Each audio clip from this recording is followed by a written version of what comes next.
Hi guys, welcome back to my another blog. আজকের ব্লগটা হচ্ছে আজকে আমি আর গুনগুনের বাবা মিলে গিয়েছিলাম কপিলংয়ের সেই রামকৃষ্ণ আশ্রমটা দেখতে। আমি অনেকবার নাম শুনেছি সেই আশ্রমটার, কিন্তু কোনো দিন যাইনি। তো আজকে আমাকে ওর বাবা নিয়ে গেল। তো এই রাস্তাটা খুব সুন্দর আর অনেকটা সিঁড়ি দিয়ে উঠে তারপর আশ্রমটাতে অনেক কিছু দেখার আছে, অনেকগুলি জায়গা। তা আমি সেটা সবগুলি ঘুরে ঘুরে দেখেছি। আর যেহেতু মন্দির বন্ধ ছিল আমি যখন গেছি, সেই জন্য মন্দিরের ভিতরে ঢুকতে পারিনি, কিন্তু বাইরেটাই আমি দেখেছি। এত সুন্দর কি বলবো, আমার খুব ভালো লেগেছে ওইখানে গিয়ে।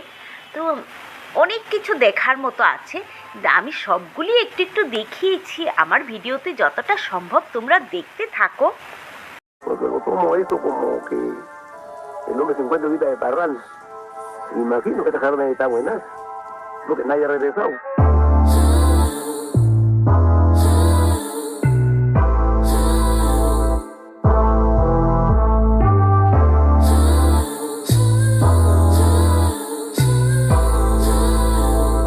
Dime la verdad, porque siento frío con el sol, porque hemos cambiado el hablar por callar, porque hay verdades que no hablan, porque duele mal espera tus palabras que se atrevan.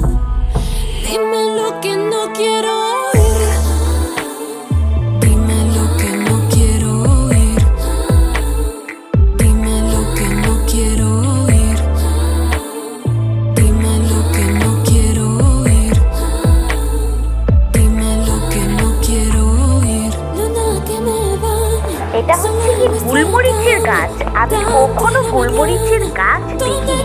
তো এই গুলমরিচের গাছটা আমি এই প্রথম দেখলাম। কি সুন্দর লতানো লতানো গাছ। এটা আমার এই জীবনে প্রথম দেখলাম বলে আমি একটু ভিডিও করেছিলাম তোমাদেরকে দেখানোর জন্য। দেখো কেমন।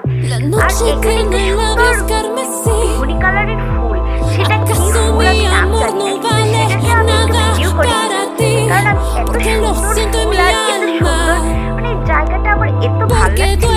একদম শান্ত পরিবেশ, নিরিবিলি, আর চারিদিকে শুধু সবুজ আর সবুজ, যেটা আমি খুব পছন্দ করি।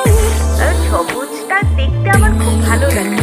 আর এই হচ্ছে মন্দিরের ভিতরের দিকটা। এখন আমি নেমে যাচ্ছি, নেমে আমি চলে যাব, আর বেশি লেট করবো না সে আর কি। আর পুরো রাস্তার দুই ধারে কচু কচু গাছ এবং সুন্দরভাবে বাগানের মতো করা আছে। সেই জন্য আমি তোমাদেরকে একটু দেখালাম। ততক্ষণের জন্য বাই ভিউয়ার্স।